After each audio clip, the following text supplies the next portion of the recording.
Good morning. Okay, this is to use it on my hands, as I just said.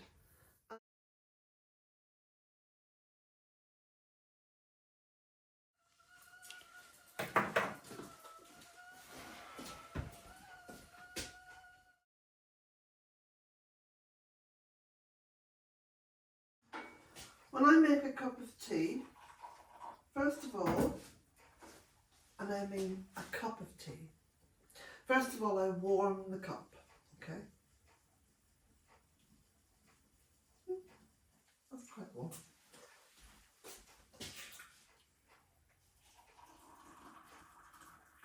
There we go. Tea bag and cup.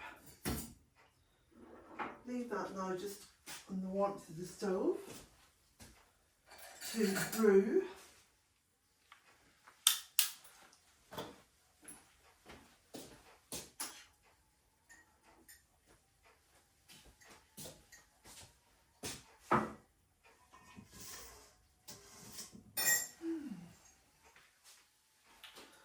Well, I want to talk a little bit about what I've been up to this morning. So, over the past couple of days, I have been doing a big clean up. I'm feeling really saintly about that. You know, cleaning up your home, the outside, giving it a good tidy up, sorting out stuff, whatever. It's very positive and it leaves you feeling good. Can't deny that. Cheers. Good morning. I didn't even bother to decant this. This is my homemade hummus. So I've been sort of taking it from my, little blender. I'm going to put this back in the fridge.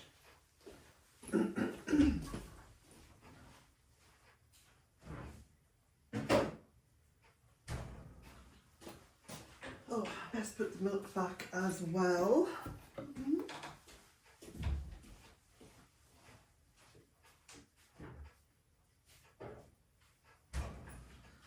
So I want to give you the heads up on something, and it's called the cheapest skincare routine. Okay, this is I'll try and be serious because it is a serious subject, okay? People are finding, the cost of living is becoming a burden. So this, when did I buy this? Let me just see. probably best before about 1900. Best before the 12th of the 9th, 2024. So you can see how long I've been using this. So this is coconut oil. Now what happens with coconut oil? It solidifies, until it's warmed up. So you can see I've used about half the jar. So I just take a little bit out and I put it into the palm of my hand and I just hold it like that, like a little knob of butter almost, but it's coconut oil.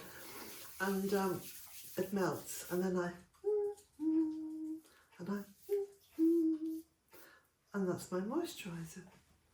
Now, I read a book years ago written by the incredible lady Anita Roddick. And Anita Roddick was the founder of the Body Shop empire. Okay, so if anyone knows about creams and lotions and potions, it was Anita. Sadly, she's passed. Anyway, Anita stated in this book that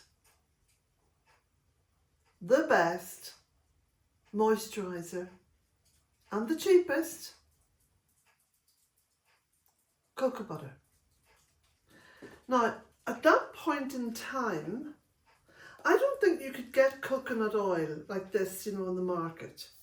Anyway, that's what I use. Now, I've got to say, I also use it on my hands, as I just said, and not bad for 70 years old.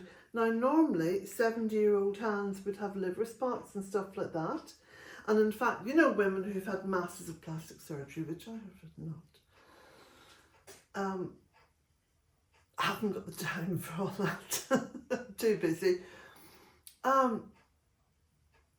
Yeah, their faces can look, you know, like sort of pulled back, not on the top of the head.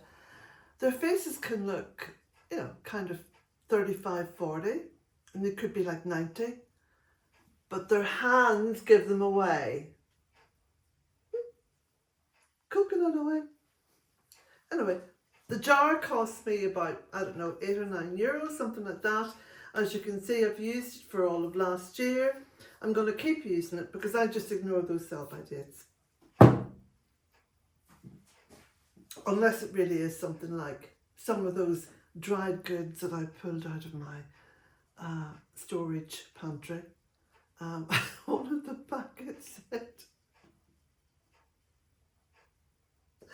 I'm ashamed to say this. Should I say this? Should I fess up?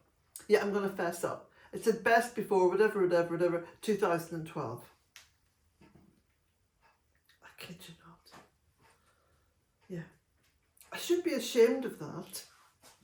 But funnily enough, somewhere around my 40s, late 40s maybe, which is when I came here. I started this project in 2004. I was 48, I think. I gave up on the old Catholic guilt. I sort of booted it off down the driveway, and that was that. So I don't have guilt about that. Though I do still try to tell the truth. Anyway, moving on.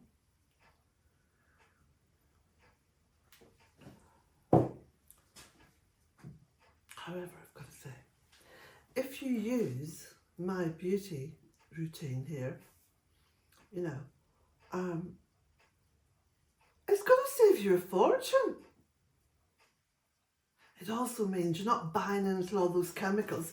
This is organic, okay? Chemical free.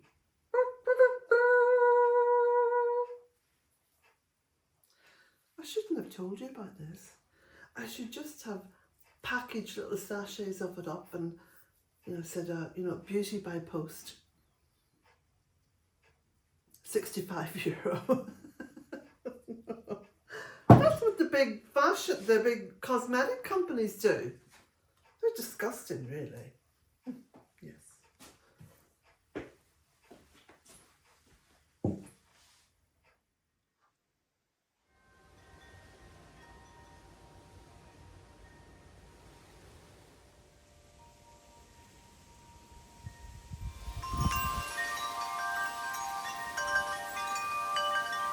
So I'll just show you the barn, and now it's a sort of a tidy mess. Yeah. So I'm feeling really good about this, because what happened was I just came out here to fetch something and I looked around. Well, I couldn't even stand in here. It was so packed with stuff. And I thought, okay, just jump into it and get it done. And that's what I did. So we'll go over to the tunnel and I'll show you that. Oh. It's very windy today. Yeah, and I've been hearing about a storm approaching the Caribbean. I think Jamaica. I think it's approaching Jamaica.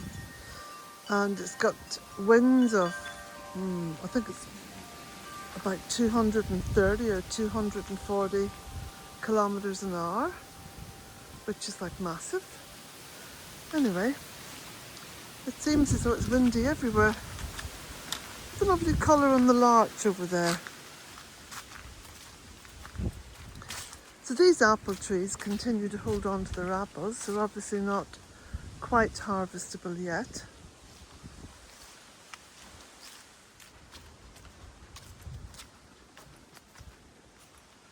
Now look at this. Look at this. Yeah, couldn't even see up to the grapevine for most of the year. But my gardener came in and he made a good start on this. So I've sort of finished it off. I've stacked all those logs there, that big pile. And yeah, it's a lot tidier.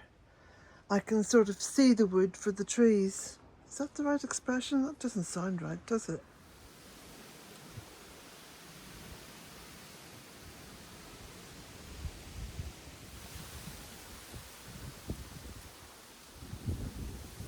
So this is where the viewing platform is going to be built, using some of these trees as a base, looking over that way towards Slieve and Erin.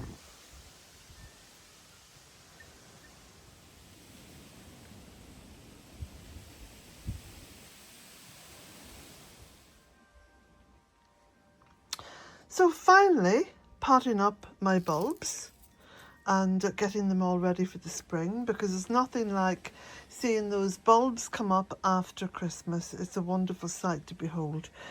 So I've got 2 pots and they're already plonked outside. I've got a pot in here which I've done, and I've got another, I think I'd possibly get another 2 pots out of the bulbs that I have over there. Yeah, because I have some beautiful little muscari, and these are the tete-a-tete daffodils. So I've just potted up what was left over of the muscari. So I've done my pots, and I've done this. I've put some little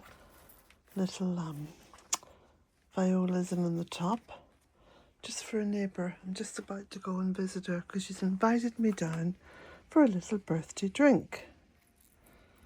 I need to cut that one off now as well. So I think I put about 20 muscari in down here. So they should come up then through the violas. Yeah. I might go and get a little bit of moss now and just put that in around the top to finish it off. Yeah.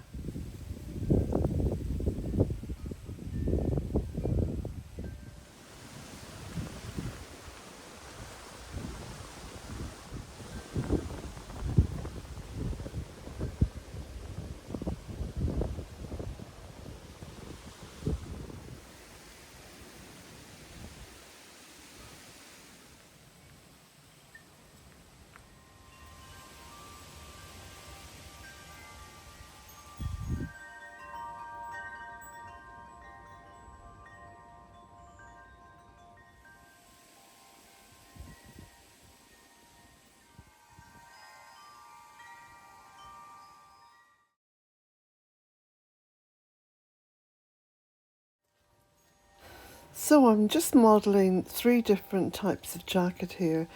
The first one is like a little sort of army commando sort of little khaki jacket, which is cotton, but it's also lined, so it's quite warm.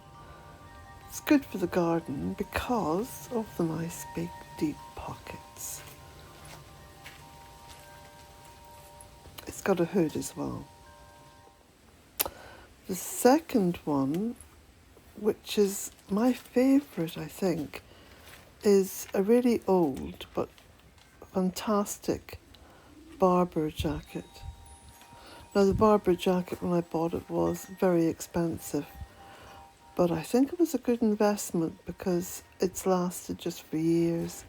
Now it needs to be re-waxed, which I will do, but it's just incredibly comfortable, warm, weatherproof, windproof. It's got 4 pockets, it's got inside pockets. I like the little side pockets, you know. Perfect. Love that jacket. And the third one is a little coat. It's quite a lightweight coat, but it is very warm. It's wool. And I got this in London years ago. I'm very much inclined now just to wear it as much as possible, because it's like anything else you have in your wardrobe, you know. Get it out and wear it. Don't keep things for so-called special days. Every day is special. And if it makes you feel good, brings you good energy, get it out of the wardrobe and wear it. That's my intention. That's what I do.